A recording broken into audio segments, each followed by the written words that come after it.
और राज्यसभा में सदन के नेता हिमाचल के महान सपूत आदरणीय श्री जगत प्रकाश नड्डा जी संबोधित करेंगे।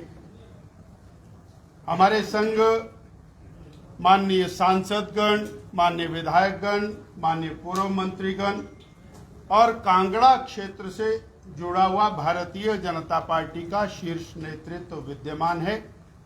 मैं बड़े अदब के साथ माननीय श्री जेपी नड्डा जी से आग्रह करूंगा कि वो संवाददाता सम्मेलन को संबोधित करें। माननीय हमारे अध्यक्ष राजीव बिंदल जी, यहाँ के लोकप्रिय सांसद राजीव भारद्वाज जी, राज्यसभा में सांसद श्री हर्ष महाजन जी, विपिन परमार जी यहाँ के प्रभारी, सभी हमारे वरिष्ठ नेतागण और पत्रकार मित्रों, मेरा ये 2 दिन का दौरा हिमाचल प्रदेश का रहा। थोड़ा मौसम की खराबी होने के कारण मुझे काफ़ी समय जितना मैं और देना चाहता था वो देने में दिक्कत रही, लेकिन फिर भी मैंने सारे कार्यक्रम को पूरा करने का प्रयास किया है और आपके सहयोग से यहाँ से जल्दी फ्री होऊंगा तो जो बचे हुए कार्यक्रम हैं उनको भी मैं पूरा कर पाऊंगा।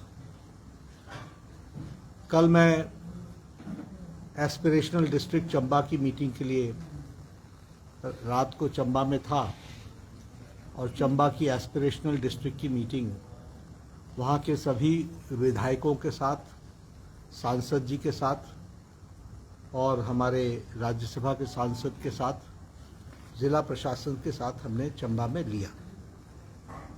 2018 में एस्पिरेशनल डिस्ट्रिक्ट की कल्पना यशस्वी प्रधानमंत्री श्री नरेंद्र मोदी जी ने रखी थी और चंबा डिस्ट्रिक्ट हिमाचल प्रदेश का उसमें जोड़ा गया था। तो मैं जब 2018 से लेकर के अभी तक के पैरामीटर्स देखता हूँ, इंडिकेटर्स देखता हूँ, तो रिपोर्ट के माध्यम से मुझे संतोष होता है कि कम अवधि में चंबा ज़िले ने अपने पैरामीटर्स में अच्छी वृद्धि की है, अपने इंडिकेटर्स को अच्छा गति दी है और शिक्षा में, एजुकेशन में, इंफ्रास्ट्रक्चर में, एग्रीकल्चर में, इरिगेशन में और फाइनेंशियल इंक्लूसिवनेस में, ये 4-5 विषयों में चंबा ने अच्छी प्रगति की है।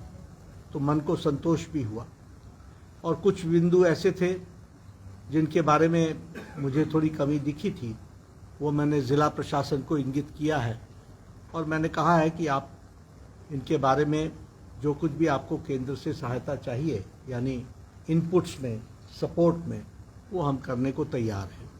तो उन्होंने वैसा ही उसमें कहा है। आज मैं यहाँ आया हूँ तो ज़रूर कुछ बातों को स्पष्ट करना चाहता हूँ। सबसे पहले तो यहाँ हमारे सुखविंदर सिंह सुक्खू जी की सरकार एक प्रदेश में ये नैरेटिव बनाने का प्रयास कर रही है कि जैसे केंद्र से उनको पैसे नहीं आ रहे, जैसे केंद्र ने हिमाचल की चिंता नहीं की। मैं यहाँ स्पष्ट करना चाहता हूँ कि केंद्र में अगर एक भी विकास का ईंट लगा है तो तब लगा है जब भारत का प्रधानमंत्री एनडीए का है। जब श्रीमान भारत रत्न अटल बिहारी वाजपेयी थे तब आपको स्पेशल पैकेज मिला। जब आपके प्रधानमंत्री हुआ करते थे तो आपने हिमाचल के स्पेशल हिली स्टेट का जो फायदा मिलता था उससे आपने वंचित किया था। ये कांग्रेस का इतिहास है। This is the history of Congress party. Not even a single contribution is there for any important projects which has come here. It has been always done when the NDA government led by BJP leader, first Bharat Ratna Atal Bihari Vajpayee and for the last 11 years Narendra Modi ji that it has taken place. इसलिए मैं इस narrative को dispel करना चाहता हूं।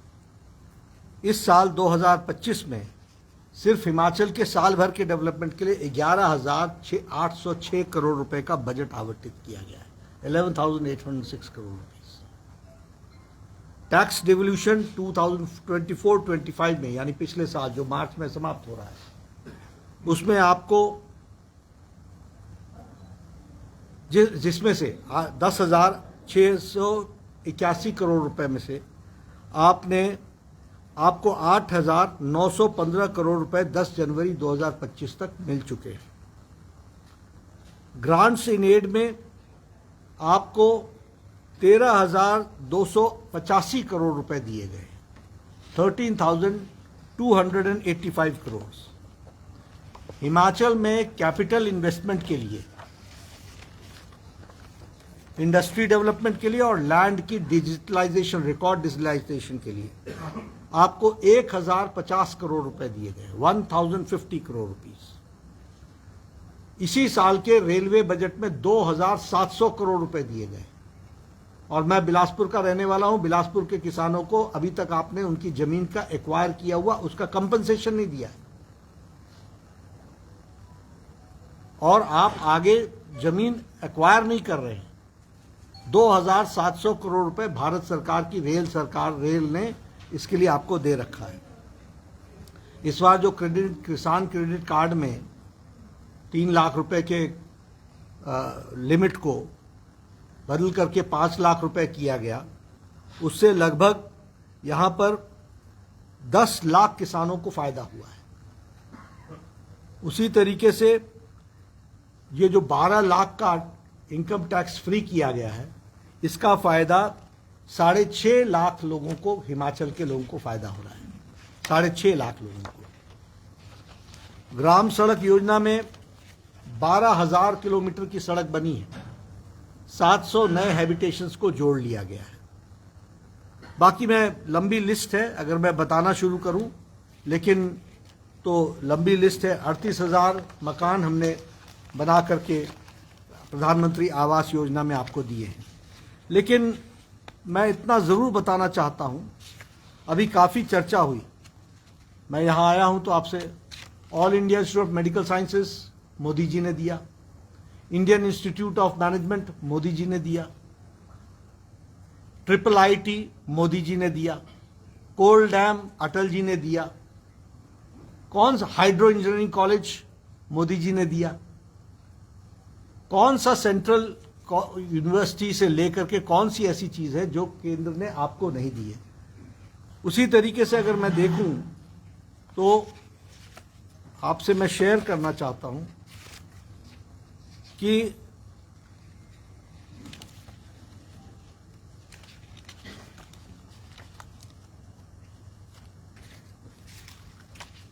जब disaster आया था तो हम लोगों ने 1,782 करोड़ रुपए दिए थे। मैंने पहले भी बोला है, लेकिन मैं रिपीट करता हूं, लोग भूल जाते हैं इसलिए। 10 जुलाई को मैं आया था, उस दिन होम मिनिस्ट्री ने 180 करोड़ रुपए रिलीज किए। 14 जुलाई 2023 को आया था, 180,000 करोड़ रुपए रिलीज किए। 1 अगस्त को मैं आया था, 400 करोड़ रुपए रिलीज किए गए प्रधानमंत्री मोदी जी के द्वारा। 7 अगस्त को हम लोगों ने 189 करोड़ रुपीस फिर से रिलीज किए गए। टोटल अपने 1,782 करोड़ रुपीस भारत सरकार ने, मोदी जी ने यहां के लिए रिलीज किए गए। ये अलग बात है कि आपने उसका डिस्ट्रीब्यूशन कैसे बंदर बांट की, वह एक बहुत बड़ा प्रश्न है, ये बहुत बड़ा प्रश्न है। लेकिन ये सारी बातें मैं आपको बताना चाहता हूं। इसलिए मैं ये मानता हूं कि सबसे पहली बात तो यह सरकार कांग्रेस सरकारों की करप्ट सरकार में टॉप मोस्ट करप्ट सरकार है, और मिसमैनेजमेंट की हद है, मिसमैनेजमेंट की हद है। मैं ये भी कहना चाहता हूं कि ये अपने मिसमैनेजमेंट के लिए खुद जिम्मेवार है, और मैं यहां पूछना चाहता हूं कि कौन सा ऐसा पैसा है केंद्र के पास जो आपका नहीं दिया गया है, आप बताइए। जो आप केंद्र पर बोल देते हैं, कौन सा पैसा है जो आपको मान्य है और ड्यू है और आपको नहीं दिया गया है और यह आपका रोका गया है। वित्तीय कुप्रबंधन में आप सबसे आगे हैं और आप अपनी सरकार चला नहीं पा रहे हैं। मैं तो इसलिए कह रहा हूं क्योंकि मैं ये सब कुछ करके हटा हुआ हूं, स्पेशल ध्यान रखता हूं। और तुमसे सरकार नहीं चल रही है तो छोड़ दो ना, लेकिन दूसरे पर इल्जाम तो मत दो। Don't blame others. आप अपने कुप्रबंधन का, अपनी नालायकी को आप दूसरे पर डालने की कोशिश करो, ब्लेम गेम डालने की कोशिश करो, यह कतई बर्दाश्त नहीं होगा। आपको जनता ने चुना है, आप परफॉर्म करिए। अब मैं ये कभी नहीं घटा कि 31 मार्च को, आप सब लोग भी जानते हैं 31 मार्च को रात तक ट्रेजरी खुली रहती है, सारी रात खुली रहती है। इस बार पहली बार ट्रेजरी बंद रही, व्हाट्सएप पर चल रही सरकार। और उसी तरीके से अभी आपने देखा नेशनल हेराल्ड पर को करोड़ों के एडवर्टीजमेंट दे दिए गए, जो पेपर ही नहीं छपता। और बेशर्मी देखिए कि ये मेरा पेपर है, मैं दूंगा। यानी आपने कुप्रबंधन के कितने एग्जाम्पल सेट करने हैं। इसलिए this government, among the Congress governments, corrupt governments, this is the most corrupt government and most mismanagement government. कुप्रबंधन की इन्होंने हर हदें पार कर दी गई। मैं आपको सिर्फ एक एग्जाम्पल देकर के बात को समाप्त करना चाहता हूं। इनको अपने मेडिकल डिवाइस पार्क, जब मैं स्वास्थ्य मंत्री पहली बार था तब मैंने इनको दिया था 100 करोड़ रुपए का। 25 करोड़ रुपए इनको हमने रिलीज किए और ये भारत में अकेली सरकार है, अकेली ओनली गवर्नमेंट, जिसने भारत सरकार को 25 करोड़ रुपए लौटा दिए। ये कह करके कि हमसे नहीं बनता। 100 करोड़ हमने देने हैं, 25 करोड़ हमने रिलीज कर दिए, इन्होंने इन राइटिंग वापस कर दिया। अब आप बताइए, बद्दी में इतना बड़ा मेडिकल डिवाइस पार्क चाहिए था कि नहीं चाहिए था? अगर यहां का स्वास्थ्य मंत्री उस समय मैं था और मैंने अगर ये प्रयास करके आदरणीय मोदी जी से ये आशीर्वाद आपको दिलाया, तो आपकी चिट्ठी दे जाती है और वो कहती है कि हमें नहीं चाहिए।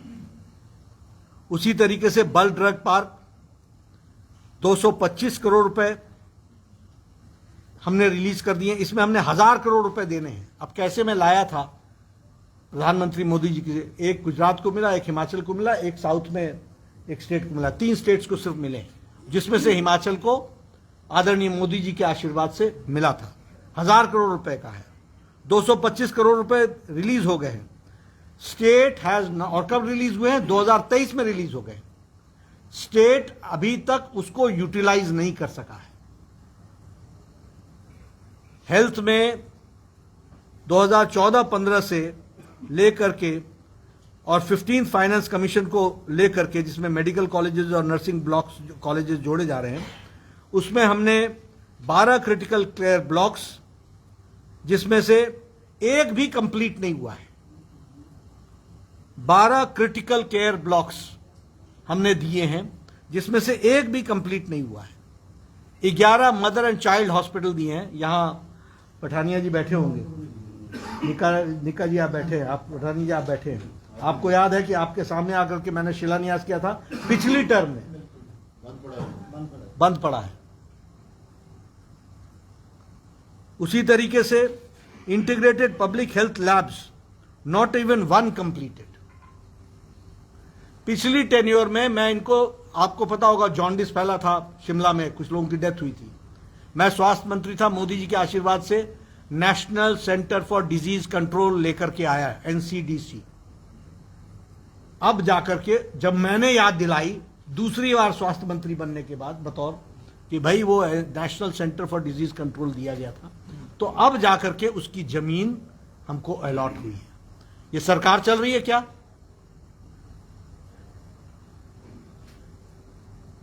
ये गवर्नमेंट के चलने का तरीका है क्या? कुंभकर्ण की नींद सोए हुए हैं, कोई नीचे परफॉर्मेंस नहीं है। तो इसलिए मैं हिमाचल के प्रति, मैं यहां कोई राजनीति करने नहीं आया, लेकिन मैं ये जरूर कहना चाहता हूं कि अगर मैं मोदी जी के आशीर्वाद से कोविड के बीच में 5 साल के अंदर all India Institute of medical sciences को चला करके दिखा सकता हूं, तो मोदी जी के आशीर्वाद में कोई कमी नहीं है। यहां की धरती पे काम लागू करने वाले लोगों के में कमी है, इस बात को हमको समझना चाहिए। अगर हम 3 साल के अंदर इंडियन इंस्टीट्यूट ऑफ मैनेजमेंट बना करके ऊना में नहीं, सिरमौर में, धौलाकुआं में दे सकते हैं, तो ऐसा थोड़ी ना है। लेकिन non performing government, non performance, ये हमको देखने को मिलता है। मैंने अपनी व्यथा आपको बताई है, और मैं ये भी देख रहा हूं कि हिमाचल की जनता बड़े दुखी मन से इस सरकार का जो उन्होंने निर्णय लिया था उस पर प्रायश्चित भी कर रही है, और समय पर वो जवाब भी देगी। धन्यवाद। I will speak only in Himachal, for Himachal. I've done what I've tweeted for that last night. Sir, Himachal में दवाइयों के सैंपल लगातार फेल हो रहे हैं सर, और कई जो जनरल मेडिसिन भी है, जैसे बीपी की है या शुगर की, हार्ट की, ये भी छोटे सैंपल भी फेल हो रहे हैं सर। इस पर क्या कहेंगे, किस तरह? कुछ नहीं, वो सैंपल ठीक करें तो सैंपल ठीक हो जाएंगे। सर, कांगड़ा चंबा में स्वास्थ्य सुविधाएं बड़ी एक्सपेक्टेड हैं कि ठीक हो जाए, कि काफ़ी लोग बाहर के प्रदेशों में जाते हैं, अभी ये चंडीगढ़, दिल्ली, इलाज में जाते हैं, तो क्या नेक्स्ट प्लान? नहीं, हमारा प्लान नहीं है, हमने तो इनको पूरे पैसे दे रखे हैं। परफॉर्म स्टेट को करना है, स्टेट सब्जेक्ट है, स्टेट को परफॉर्म करना है, और इसीलिए मेरा कहना है कि उसके पर ध्यान नहीं है, उस पर ध्यान नहीं है। मैंने तो आपको उदाहरण दिया कि 5 साल के अंदर कोविड के बीच में अगर मैं एम्स बना सकता हूं, तो धरती में कहां कमी है? सर, प्रदेश में जो है टीएमसी जो है दूसरा बड़ा स्वास्थ्य संस्थान है। कौन सा? Tata medical college. हाँ। सर, वहाँ स्थिति लगातार खराब है, लोगों को स्वास्थ्य सुविधाएं अच्छी नहीं मिल पा रही है। क्या केंद्र सरकार विचार करती है कि उसको पीजीआई स्तर का जो है यहाँ पर इस तरीके से नहीं करते भैया। स्टेट का हॉस्पिटल स्टेट का ही हॉस्पिटल रहता है। हम बनाते हैं तो अपने ही स्टैंडर्ड्स पर बनाते हैं, अपने मापदंडों पर बनाते हैं। क्या आपको लगता है प्रदेश सरकार अपना 5 साल का काम पूरा कर रही है? ये तो उनके ऊपर डिपेंड करता है। ये तो उनको लोगों ने मैंडेट दे रखा है, बनाए, चलाए। सर, कांगड़ा चंबा को रेलवे से जोड़ने के लिए हमारे सांसद लगातार मुद्दा उठाते हैं। इनके प्रपोजल्स को सीरियसली लेंगे। सर, कनेक्टिविटी हिमाचल के लिए मेन इशू है। तो कांगड़ा एयरपोर्ट हम वैसे तो विस्तारीकरण कार्य चला हुआ है, लेकिन पैसे के अभाव में वो फिर रुक गया। तो इस पर केंद्र क्या? पैसे का कभी अभाव नहीं आने देंगे। खड़ा साहब, आप यहाँ से राष्ट्रीय अध्यक्ष हैं, तो हिमाचल के जो प्रदेश अध्यक्ष डिक्लेयर हुए हैं उसके बाबत कोई फैसला नहीं? टाइम पर फैसला हो जाएगा। दूसरा सवाल सर, आप जिस तरह से आपके फेवर थे, आज आपने पॉइंट वाइज इसको डिस्कस किया और फैक्ट एंड फिगर्स के साथ रखा, लेकिन अगर तमाम बाकी भाजपा की बात करें तो किस तरह की तर्क शक्ति है, इस तरह से सरकार को घेरा जा सकता है, तो नेता विपक्ष के रोल में तो आप कहीं ना कहीं फिट नजर? नहीं, मैं जहाँ पर हूँ वो बहुत जिम्मेवारी का काम है, और मैं अपनी पूरी ताकत के साथ उस काम को पूरा कर रहा हूँ। प्रदेश वापसी की संभावना? नहीं, कोई संभावना नहीं है। मैं ऐसे ही आपके बीच में आता रहूंगा। हिमाचल में प्रदेश अध्यक्ष की घोषणा कब तक होने की उम्मीद? जल्दी करेंगे, वेरी सून। कानून को लेकर के जो है घोषणा नहीं करेंगे, चुनाव कराएंगे। जब बिंदल साहब की वापसी हो सकती है सर? ऐसा ये तो पार्टी के लोग मिलकर के तय करेंगे। सर, वक्फ कानून पर जो है ओवैसी कह रहे हैं कि लंबा संघर्ष चलेगा, और जिस तरह केंद्र सरकार सर, मैं धन्यवाद करता हूं। वापस लेना पड़ा था, अब वक्फ को भी वापस लेने के लिए प्रयास किए जा रहे हैं। क्या चीज? क्या वक्फ कानून को लेकर सर ओवैसी का स्टेटमेंट आया है कि ये कानून सही नहीं है, और इसे जो है केंद्र सरकार को वापस लेना पड़ेगा, और इसके लिए लंबा संघर्ष करना पड़ेगा। तो ये तो उन्होंने पार्लियामेंट में भी कहा था, नई बात नहीं है कोई। कल लेकिन नहीं, वो तो बोलते ही रहेंगे, लेकिन कानून पास हो चुका है, सुप्रीम कोर्ट उस पर अपना नजरिया दे रहा है। धन्यवाद पत्रकार मित्रों। ये काफी any action expected against Nishikabude? I said that I have tweeted yesterday, and that is Suggested him not to speak. and that is enough. Party going to take any That is enough.